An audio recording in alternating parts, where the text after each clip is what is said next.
पक्षीपुर जंगल में एक कालू कौवा और एक रानी कौवी रहा करते थे। वे जंगल में चोरी किया करते थे, जिस कारण कोई भी पक्षी कालू कौवे और रानी कौवी को पसंद नहीं करता था और ना ही उनसे बात करना चाहता था। एक दिन कालू कौवे का बेटा बबलू कौवा पक्षियों के बच्चों के साथ खेलने के लिए आता है। ओए बबलू कौवे, हम तुम्हें अपने साथ नहीं खिलाने वाले, क्योंकि तुम्हारे मम्मी पापा चोर हैं और हम चोरों के बच्चे को अपने साथ नहीं खिलाते, इसलिए अच्छा होगा कि तुम यहाँ से जाओ।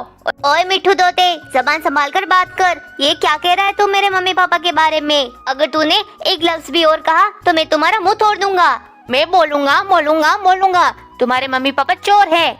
मिट्ठू तोते की यह बात सुनकर तो बबलू कौवे को बहुत ज्यादा ही गुस्सा आ जाता है और वह मिट्ठू तोते को बहुत तेज से धक्का दे देता है।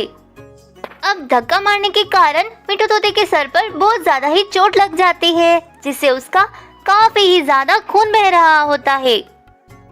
तभी यह लड़ाई देखकर तो रानी कौवी भी वहाँ पर आ जाती है। अरे बबलू कौवे, ये क्या? मिट्ठू तोते को ये चोट कैसे लग गई?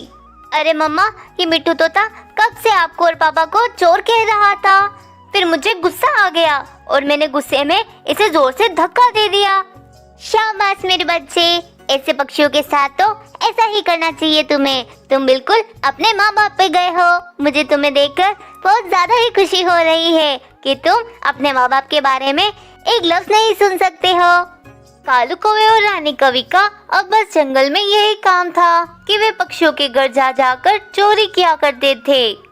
रानी देखो, हमने घरों में चोरियां कर करके कितने ज्यादा पैसे कमा लिए हैं। अब तो रानी, चोरी करना भी हमारे दाएं हाथ का काम हो गया है, क्योंकि रात होने की वजह से और हमारा काला रंग होने की वजह से कोई हमें पकड़ ही नहीं पाता। हाँ कालू जी, पूरे जंगल में बस कालू परिवार की ही दादागिरी चलती है और जंगल के सारे पक्षी हम लोगों से ही डरते हैं। एक दिन मिट्ठू तोता नाराज खड़ा था और उसकी मम्मा मिट्ठू तोती उससे कह रही थी, मिट्ठू कहाँ जा रहे हो तुम गुस्सा होकर? मम्मा, आप हमेशा मुझे ही समझाती रहती हैं।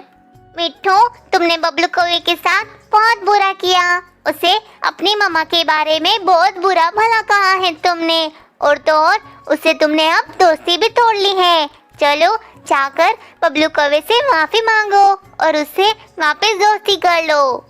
हाँ मम्मा, शायद आप ठीक कह रही हो। मैंने बबलू कौवे के साथ बहुत गलत किया है। मैंने उसे उसके मम्मी पापा के बारे में बहुत भला बुरा कहा था। मुझे अब उससे माफी मांग लेनी चाहिए और उसे अपना फिर से दोस्त बना लेना चाहिए। अरे वाह मेरा बेटा, अपनी मम्मा की सारी बातें मान लेता है। बबलू कौवा पेड़ पर बैठा हुआ ये सारी बातें सुन रहा होता है। अरे ये क्या, ये मिट्ठू आंटी तो मेरे लिए अपने बेटे को डांट रही है, और तो और ये मिट्ठू भी मुझसे माफी मांगने के लिए तैयार हो गया है। और एक मैं कुछ भी गलत करता हूँ तो मेरी मम्मा मुझे शाबाशी देती है। उस दिन मिट्ठू को मैंने मारा, फिर भी मेरी मम्मा ने मुझे कुछ नहीं कहा, बल्कि वो तो और मुझे शाबाशी दे रही थी। मिट्ठू आंटी, आप एक बहुत अच्छी मामा हो। मेरी मम्मा तो मुझे कभी नहीं डांटती, सही क्या है गलत क्या है वो भी नहीं समझाती मेरी मम्मा तो। लेकिन मैंने देखा आज आप मेरे लिए अपने बेटे को डांट रही थी। यह देखकर मुझे तो बहुत ही बुरा लगा।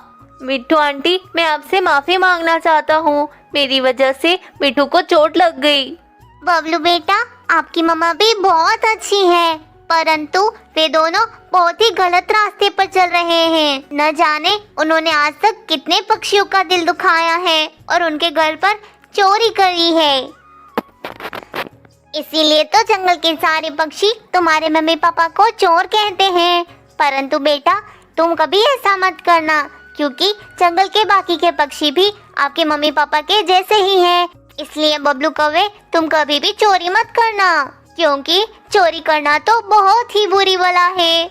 मिट्टू आंटी, आप बहुत अच्छी हो। काश मेरी मम्मा भी आप जैसी होती और मुझसे समझदारी वाली बातें करती और मुझे हमेशा सही राह दिखाती। इतना कहकर बबलू कौवा वहाँ से चला जाता है। अरे बाप रे बाप रानी, इतने पैसे कहाँ से लाई तुम? ओ कालू जी, एक बूढ़ी बुलबुल धीरे धीरे उड़कर अपनी पगार लेकर जा रही थी। फिर मैं तेजी से उड़कर गई और उससे उसकी पगार छीन ले आई। उस बूढ़ी बुलबुल को रोता हुआ देखकर तो मुझे बहुत ज्यादा ही खुशी हुई। दोस्तों, अगर आपको मेरी वीडियो पसंद आई हो तो वीडियो को लाइक और चैनल को सब्सक्राइब करना मत भूलना।